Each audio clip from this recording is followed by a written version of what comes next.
What's up, football family? Space City Football, first time live. Sorry to those who wanted to check us out at noon. This is a bit of a learning curve for me, and I am, Alex, you're first. What's up, dude? Thanks for joining. This is a bit of a learning curve for me. I'm learning a lot about YouTube live streaming and doing a show, these kinds of things. So yeah, sorry if you were looking for the show at 12, but it wasn't here. But now we figured it out and now we got it done. So Space City Football, what is it? Who is it? And what's going on? I'm LC, and I've been a Houston Dynamo fan since its inception 15 years ago when it was first announced in 2005. And like you, hopefully like you, I'm a fan. I'm a fan of the club. I'm a supporter of the club, and I'm a fan of football.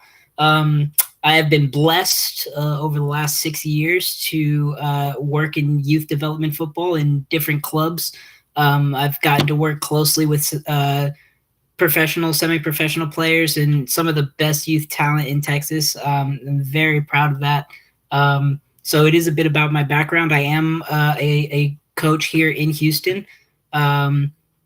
And yeah, man, I just basically what Space City Football is about is I wanted to and what we're going to get into is the rebrand of the Dynamo. And basically what I thought was it's a perfect time to set up a channel that's really just kind of circulates the club.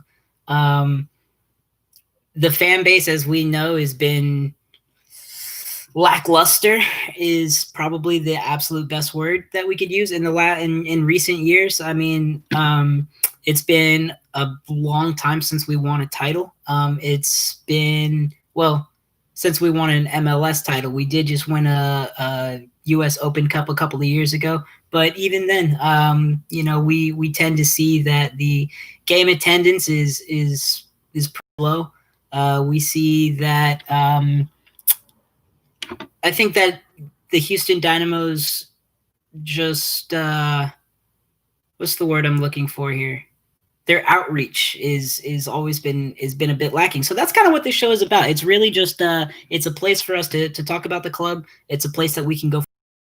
It's a place that we can really just kind of get back into that community that I know before I left Houston about 6 years ago. I was definitely a part of, and I felt like it was definitely growing to over the last few years. I feel like I've seen it dwindle.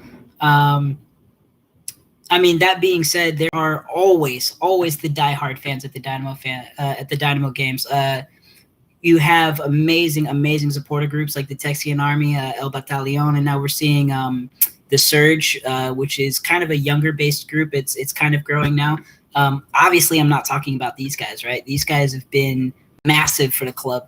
But just the everyday fan is kind of lacking, and it's been kind of sad to see, especially for a club that's so deserving to have such a fan base that they don't really have it. So yeah, that's what this is about. It's really about building that. It's about growing that. It's using the rebrand as a platform to just kind of support the boys and just support Houston football in general.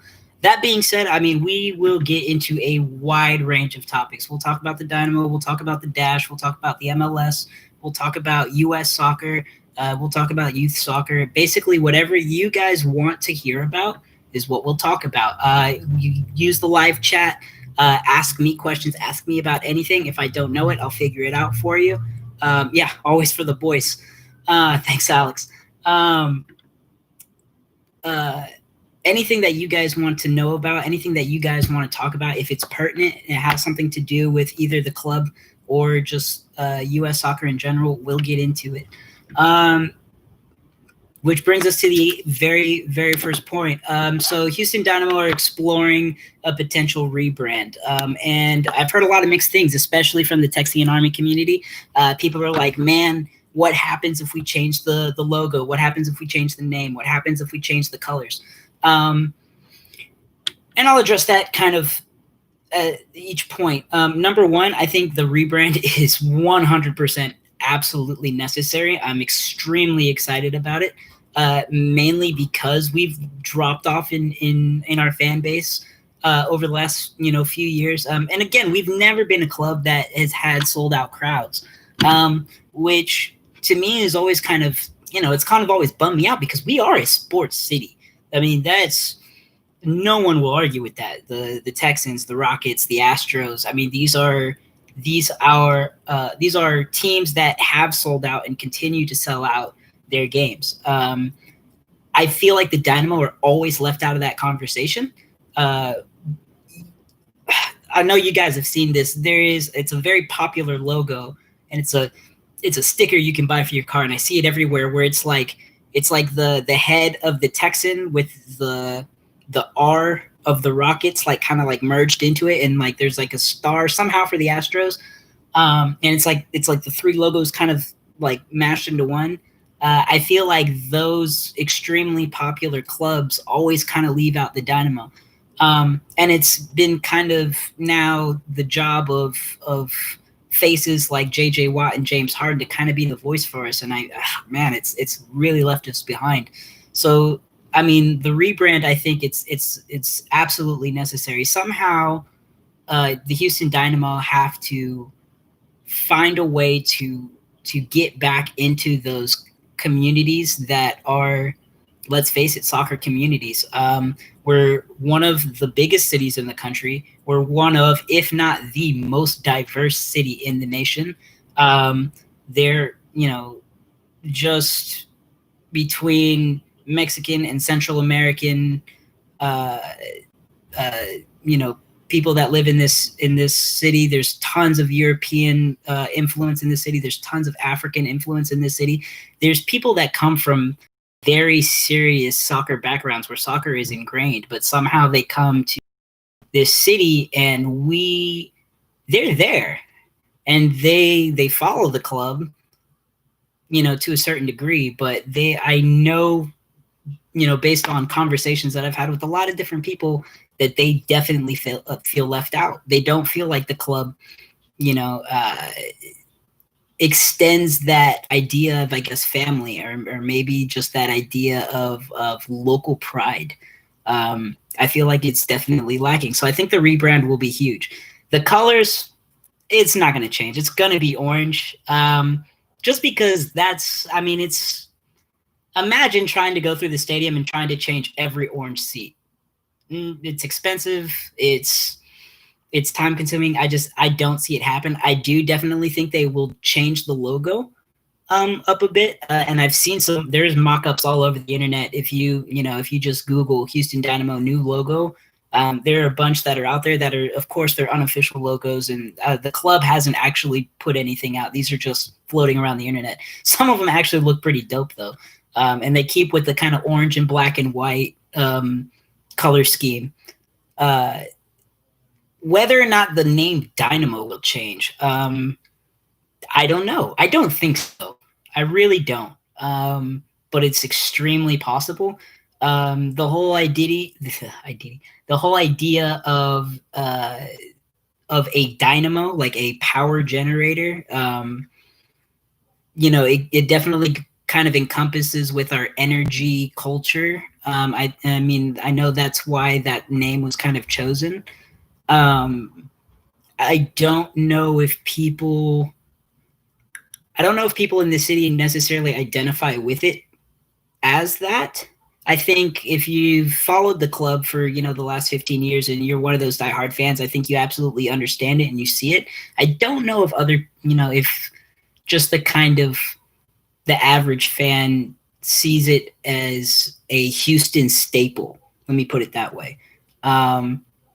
So if the name changes, I don't really see it as that big of a deal. I don't think it will, and I don't think the colors will change. I think the logo will definitely change. But what's most important, what I think the biggest change needs to be, is that outreach and that and just trying to get that culture like kind of swelled up again. I think it's it's a shame that with all the past success that we have had with 2 MLS Cups, 4 conference championships, and a Lamar U.S. Open Cup under our belt, I mean, we are a club that should not be fighting to be in a playoff spot. We should be fighting to be championship contenders every single year, and it's not happening. So Brenner, controlling owner, he's, basically when he's talking about these topics, he's like, everything's on the table. Crest could change, name could change, colors could change. He's basically all for it. But more importantly, he's like, yo, man, it's up for sale if anybody wants it. It's not like he's really trying to push the sale, it doesn't seem like, but he's kind of at that point where he's just like, yo, man, if I get the right check, if somebody flashes some cash, whatever, it's gone. And could be a great thing for our club. It could be a dangerous thing for our club. It really all kind of depends on who you sell it to. And again, we have 5 owners, including James Harden, who's like a partial owner. Brenner's controlling owner. So obviously whoever he sells to will definitely be, the controlling owner who would be that kind of top person. But I don't know. I think that what Brenner's kind of been able to do, I think he's definitely kind of being able to create a club that is based, on soccer. It's not like one of these extremely large clubs that, it's a money factor first. And I think we've seen some amazing things from the team because of that. But again, we're not at a level where we can be constantly competing. And I think that if the rebrand goes in that direction, it can only be positive for the club. I think if we, be some new faces in the ownership, maybe some new talent around the team. I think that can only make the soccer on the field better. I think if the soccer is better, then of course the fan attitude goes up. I think if we're constantly challenging for a championship, then yeah, we will sell out a lot of games. It's only like 25,000 seats. It can't be that difficult. Alex says, you think he will sell with COVID affecting the league? Yeah, absolutely. The MLS in general, I mean, as far as sports are concerned, was a leader in COVID. I mean, COVID came, MLS didn't really even flinch. They were the first ones up to get a bubble in Florida. And again, that's thanks to Disney and ESPN, because I mean, they already had those facilities, ready to go. But what we've seen across the world in football is you can do it. There's a way to do it. And now we're even starting to see, we've gone into phase 2. So what that means is there's now a limited capacity allowed into the games. We have 3 games in September. I think they're all home games, and I think they're all going to be, I know at least the Minnesota game is here in Houston. And it's going to be open, to the public. So there is no issue with trying to sell the club during COVID for that reason. And because, I mean, what we've learned very, very quickly over the last 10 years, especially in America, is soccer is a cash cow. Something like 80 to 90% of all NFL owners have some kind of stake in a soccer team, whether it's majority ownership or some kind of partnership or some kind of stock ownership. So yeah, I don't see any problems with selling the club during COVID.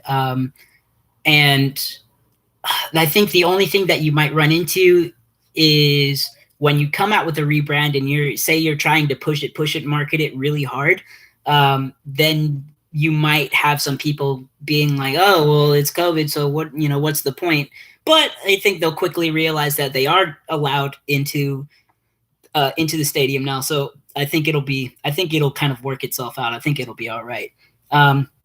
What we should focus on is, while we're in phase 2, while we are only having a limited capacity of fans, is getting to the point where people should be fighting over those tickets. I mean, they should be, I mean, as soon as they go up, like, they should be gone. And I think that's the what the conversation around the club has been is, you know, we need butts in the seats. And I think that if you can get to that point where it's like, oh my gosh, we miss soccer so much that we want to eat up these tickets, I think that's kind of what the concern should be. I don't think the concern is going to be selling it at all, but it's a great question. So yeah, I mean, that's kind of what I think about that. Anyway, we'll get right into the FC Dallas game. And tough loss, 2-1, right? The conversation has definitely been FC Dallas #1, not the better team. We're coming off of 4 games in a very quick amount of time. So there's a fatigue aspect to it. But what I won't do is I won't let the fatigue be an excuse for what happened on the field, because we absolutely should have won this game.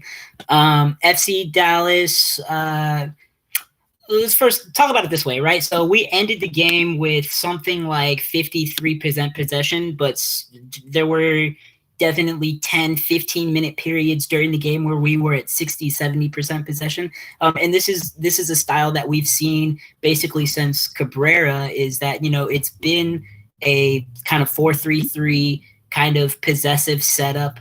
And I think Tab has kind of continued with that. And I mean, his conversation has always been, you know, since he came in, you know, just this past year, is, you know, we're going to have this kind of very forward-thinking attacking football.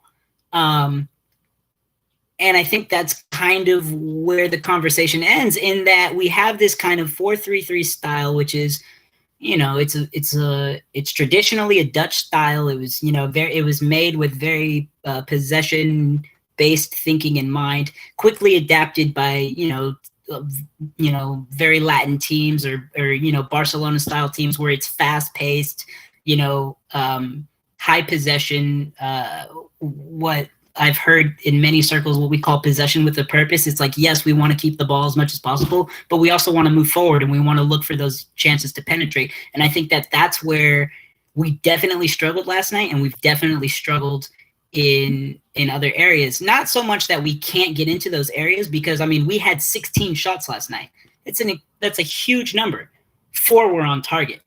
1 went in. So that's where we're not meeting that philosophy, is that, okay, well, it's supposed to be this kind of high press attacking football, and it is, but at the same time, where's the finishing, you know? Which, I mean, we'll get into what's going on with Elise here in a minute, but I mean, Elise was super missed on the right side. We haven't sold him. The rumor is we're gonna sell him, but that's not why he didn't play last night. He didn't play last night, and he didn't play against Colorado because he is still nursing a thigh injury. And I mean, he's so needed. Just because he is so deadly on that side. He's very clinical. He's very creative. He opens up the game for us. He'll take players on 1v1. He's extremely, you know, fast. He's a player with a lot of pace. So now the conversation comes, if you sell that player, you look at the top 3.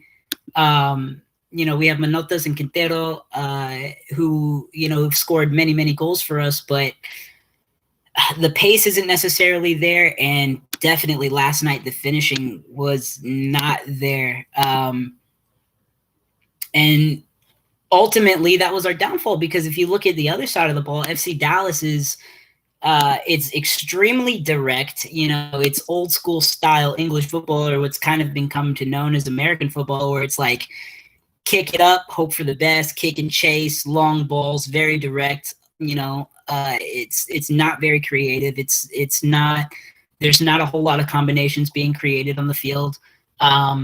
Their first, well, I'll say both goals were defensive errors, 100%. And I think those, you know, I think those center backs, Figueroa and Struna, I think they were, by no means are they bad center backs at all, but they're definitely not on the same page right now. And we've kind of seen that, you know, over the course of the last, it's been a minute.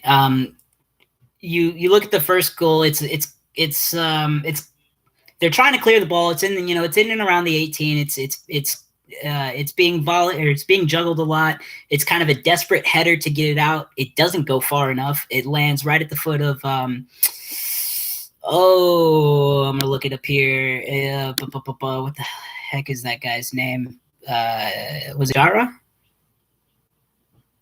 Right? Who scored first? No, it was Ricarte. So it basically lands on his foot. He volleys it one time, and don't get me wrong, it's a beautiful goal. There's nothing that our keeper could have done about it. He's out of position. He sees the defense are handling their job. They cleared the ball. And I mean, it was a sweet strike. Again, it didn't come off of anything that FC Dallas built up. There was no, it was a defensive mistake, and they just capitalized. Where we had our chances on the other side of the ball, in their defensive third, and we couldn't capitalize. We had a lot of shots go wide. We had a lot of shots go over the top of the goal. And the conversation is like, we have a very good team. They're about middle age. They're not excessively young, but they're definitely not old. And in those situations, especially when you're fatigued, especially when you've been coming off of 4 games, kind of back to back, it's okay. Yes, we're tired, but we still have 16 shots. 4 of the, it's not okay to only have 4 on target. And that's the conversation that needs to be had in that kind of situation. Second goal, again, defensive error. Struna, our center backs are kind of split. Again, it's kind of a bit of a 50-50. The ball's kind of going back and forth. No one can really gain control. And then it's kind of bobbling. FC Dallas gets kind of a lofted touch, kind of a desperate touch to just kind of move the ball forward. And we're completely out of position. He finishes it real easy. Again, no building play, no real strategy there, just kind of fell to them. And you lose games that way. There's an old adage. One of my favorite coaches that I ever worked with said, if you don't score goals, you will watch the other team score goals. And that's exactly what happened. 16 attempts, 4 on target, 1 goes in. And, that brings me to Memo Rodriguez. First off, his free kick was absolutely freaking gold. I mean, let's talk about that, right? Outside the 18, absolutely smashes it. Ball with a lot of pace, perfectly placed, accuracy, smashes the back of the net. Memo will be the future of the Houston Dynamo. And the reason I say that is because he's 24. Yeah, he's 24 years old. He's a homegrown player. He's from El Campo. He's H-Town born and bred. And these are the type of players. And I mean, he's a massive player for us already. He's not a young player. He's had a little bit of, he's had some time with the club. He's been with us. In a team that is mostly international players. It's not a bad thing, but when you're talking about a rebrand and you're talking about, you're talking about this disconnect with Houston, and you're talking about this disconnect with your fans, players like Memo, who are exciting, who are creative, who can score freaking bangers and free kicks. I mean, he will be the future of this rebrand. I'm calling it right now. And he will be the future of the Houston Dynamo. I'm extremely excited to have a player like Memo in our midfield. And hopefully, we can bring in more players, with that kind of excitement, either whether it is through our kind of, I don't like to say farm system, but it's essentially what it is. We have youth clubs all over the city. We have youth clubs all over the state. And then we got the Toros in Edinburgh, in the USL who, we're bringing players up from there too. So, I mean, it is what it is, right? But, either whether we bring in players or we bring them up through this kind of system, I think that is the exact style of player you're looking for.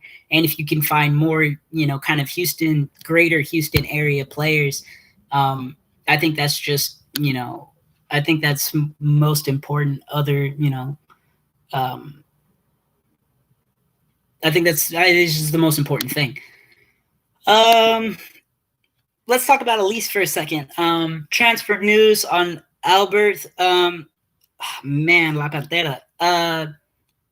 If he goes, first off, he's linked with Portuguese side. The conversation, he's been linked with the move before. And the conversation was, well, he wanted to finish out his contract. Now it's, well, if we sell him before his contract expires, we get money for him. If we wait till his contract expires, he goes as a free agent. We don't necessarily want that. If I'm Tab, or if I'm Brenner for that matter, if Elise comes to me and he's like, oh man, I want to leave because, I have interest from a European side. Obviously, European football is kind of the dream for a lot of players, but at the same time, my attitude has to be, I have to keep this player at the Houston Dynamo. And it's not because he's necessarily our absolute best player. He's an extremely good player for us, and he's an extremely strong player for us. But he has been more or less the face of the Houston Dynamo for the last couple of years. And, and he's a fan favorite. I mean, I had a coach today tell me, he said, I will give $100 to any youth player that can tell me, what's up, Justin, that can tell me 10 players on the Houston Dynamo right now. And I thought about it and I was like, man, I bet you there's a lot of young players that can't, not the way, that they can with the Barca or Real Madrid or Manchester United. Not that I'm comparing our club to theirs, but I'm just saying, like, in Houston, in Texas, these should be household names. And I feel like Elise is definitely one of those household names for us. And he's a great player. He's a young player. He's in his 20s. He's got a lot of football left in him. Again, if he goes, all the respect and love. I hope he does extremely well. It looks like it's pretty much done and dusted is what we've seen from the MLS and what we've seen on Twitter. There's lots of reports coming out of SBI Soccer, which is basically like it's international soccer, but it's basically it's an American organization. So they get a lot of the transfer news. They basically said that this deal is done and dusted. And I mean, it's very heartbreaking, but it's now you have to think about, okay, if Elise goes, I need another fast, strong, creative winger. And I need somebody that can be the face that, if it's not him, maybe it's Memo. Maybe it's Quintero. I don't know. But you don't. Basically, what I think I'm getting at is it seems like he's just kind of going too easy. It doesn't seem like we're fighting for him, and I kind of wish we would. It's hard to compete with Europe. I get it. It's extremely hard to compete with Europe. But, I mean, we have to make this player, especially this player, feel like, yo, Houston is your home. We're your family. We love you, and we want you to stay. Probably won't even work. Probably wouldn't even work for me if I had a European contract lined up. I'm not going to lie, but you got to try. And it feels like the Dynamo, it feels like Tab's not really trying. I may be wrong. Maybe they had long, lengthy conversations about it, but publicly, it doesn't really seem like that is the case. We are linked with an Argentinian player, Mateo Bahamic. I hope I'm saying that right. He plays for Instituto. Yeah, right. They are a side in Argentina, in Argentina's second tier league. And he is a forward player. He does play as a winger for them. I'm not particularly excited about this signing. The Houston Dynamo are not a club that makes big name signings. It's not our MO. It never has. Well, I just say it never has been. I kind of take that back because in the early years it definitely was. But it's not something that we've built our club off of, in the last 10 years. It's, it's been very much grassroots football. We've built up, we have a lot of homegrown players on our roster. We do have a lot of international players on our roster, but it's not incumbent of us to go out and be like, we need to sign a designated player like Rooney or Zlatan or Nani or these players that have kind of come to the MLS. That's not our MO. We don't really do that. We do have the smallest salary for players in the league, or at least we did. I'm pretty sure we still do. And that's kind of always been where we've been at. We don't spend a lot of money on players, which, many will say is a bad thing. Many will say it's a great thing. We expect players to be at the club for a very long time. We expect for them to grow with us, and we expect to build up the club that way. And we have been successful doing that. So when I look at a player like Bahamic, it's not a very exciting signing. Just looking up some of his stats the other day, in the last 28 games over like 2 seasons, he's only had about 10 goals. It's not exciting numbers. He's 21 years old. So he's not he's not the youngest possible player that we could possibly bring in. But it's obviously too early to tell. Like, I'm not going to say like this is a horrible signing and we shouldn't do it and we shouldn't spend the money, because I don't know. I don't know. I couldn't tell you 2 people in America that have seen this kid play. I've definitely kind of looked into it. I've tried to find maybe some highlights or some more information on him, and there's a bit out there. I'm going to have to do a little bit more homework, but ultimately what famous last words. No, I won't. I definitely will never. I will never look at a new signing and be like, this ain't it, or this is it, or, unless we did get a Zlatan or somebody like that, what I'll never say is, oh, what the hell are you doing? This makes no sense. It makes sense in that you need to fill a player in that role. I don't know if this is the guy, but I don't know if he's not either. Time will tell. When I look to our coach, when I look to Tab, this is, first off, I was extremely sad to see Cabrera go, because to see him go, because I loved him as a head coach. I thought he did amazing for us, kind of getting us away from that very direct style of play and kind of introducing a very Colombian, very Latin style of play. It was very possessive. It was very quick. It was very creative. And when he left after only 2.5 years, I was like, what are we doing? But then we got Tab, and Tab has been, for U.S. soccer, he's been huge. He, head coach of the U20s in the U.S. camp. He was extremely successful for them. He saw a lot of youth players go from the under 14s to the under 16s to the U20s to the first team. A lot of those guys went through Tab. He was an MLS sensation back in his day. This is his first ever time coaching in the MLS, but this is a guy who I expect to bring in young players and develop them and really create a team around this kind of system that's been our bread and butter for the last few years. So when I hear that, we're looking at this 21-year-old Argentinian player, I'm like, okay. But it's not necessarily, it wasn't what I was expecting. Definitely not what I was expecting at all. But we'll see where it goes. That's basically the bulk of our transfer news. Is Elise is going. It looks like it's already done, unless there's a miracle. Praying. And this kid Mateo is, possibly our next signing. So we look to the next game. We can't really wait and see what's going to happen then, because, between now and then we got games to play. We have playoffs to look forward to. And we're really trying to really end this season making a run at it.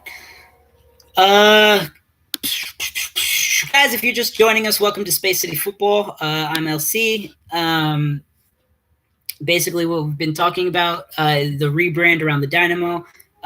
Basically what this forum is going to be is, if you want to talk about it, pop into the chat, ask questions, really becomes what you guys want to hear. It's very important that we get your interactions, your thoughts, your ideas, your questions, your opinions.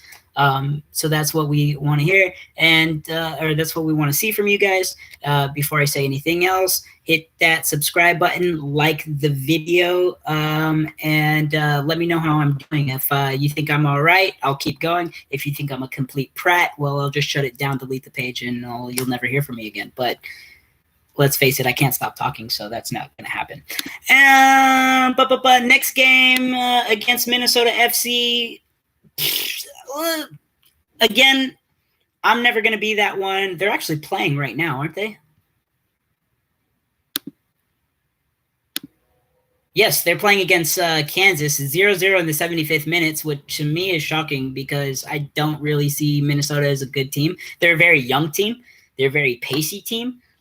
So it's not like they can't score goals because they definitely do it. Last time we played them out, it was very recently. We won. It was 3-0. It was very recent. And I'm kind of basically looking for the repeat. I really it was on the 2nd. Yeah, it was extremely recent. Looks like we play them on the 19th, 7 p.m. That will be a game in the stadium. We will be able to get tickets, limited tickets. If you want to go, go. I know the supporter groups will be out there because, let's face it, they're always out there. Back up real quick. They were in Dallas last night. They were extremely loud. I heard them. I'm so freaking proud of you guys for being out there. And thank you for always being there. But it's Frisco. We knew we were going to send, at least a battalion, if not an army, right?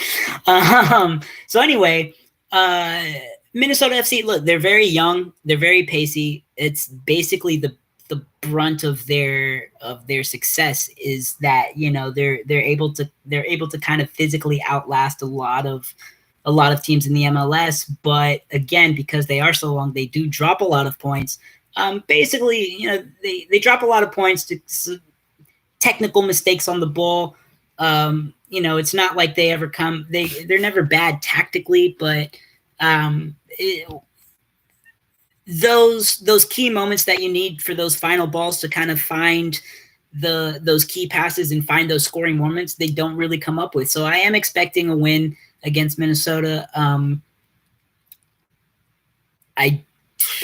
Hopefully Elise is actually kind of recovered by that time. Hopefully he still gets to play for us. If it's this kind of if it's the tail of the tape and he's gone already, maybe maybe they don't want him playing in any more MLS games, to risk further injury or anything like this. It would make a lot of sense. I hope that's not the case. But there is a lot of chatter that he's already gone. He's not gone. He's still in Houston. He's still on our team. But he is injured. So hopefully, we get to see him back.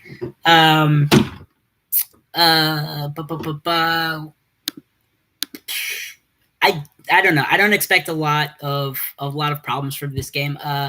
Marco Mark, our keeper, will probably be starting for this game again. And I mean, first off, I think he's been amazing for us. I think he had a good game last night. I don't really, like I said, that first goal, I don't blame it on him, and second goal maybe, but the first goal definitely not.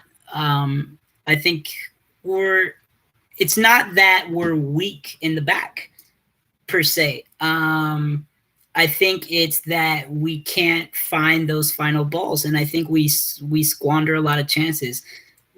Playing games like Minnesota, like when we go and we win 3-0, I think that it only boosts the confidence, but I think it also gets our players thinking about how they've been successful in the final third in front of goal, and I like to see that run continue, and I think it will against Minnesota. I don't see this game as being a problem for us. The next game that we do have a game against Columbus after that. Columbus have always been, they've always been rowdy. They've never been, they're never like we say El Cuco, the Houston. They're not like our boogeyman or anything like that. But they're not a bad side either. They're definitely a side to take seriously. And then we end the game with, or we end the month with Real Salt Lake, not Columbus. Did I say that backwards? I think I did. Hold on, I can look this up. Make sure I said that right. No, it's Chicago, not Chicago. Columbus, or not Columbus, Chicago. Chicago. First off, they recently went through a rebrand, and I think it's only been good for them. Chicago is definitely, they're a side that has been dangerous before, not so much in recent times. And then we end with Nashville at the end of the month, is who it is. And the only thing I can say about those teams is, you know, the fans are very into it, and you know, Chicago definitely has traveling fans. Not so sure about Nashville, but I mean, it's definitely not an easy finish to the month, but it's not so detrimental that I don't think that we can't take points away from our last 3 games. I think Minnesota is definitely going to be a win for us. I would like to see us come out on top over Chicago, and Nashville is a very, very winnable game. So 3 games, 9 points. We're 6th in the table in our conference right now. We're in a playoff position. I think that realistically, the goal for the rest of this month is we need 6 out of 9 points minimum. If you can get 9 out of 9 and then, you know, and go forward that way, I think obviously that's exactly what we want. I think 6 out of 9 is realistic, maybe even 7 out of 9. And yeah, that's just kind of how I see these next couple of games going. Of course, we will be on the page after the games. I'll be watching them, and then I'll come on here. We'll do a live show. We'll talk about the games. We'll talk about you know, what we expect kind of going towards playoffs and all these kinds of things. And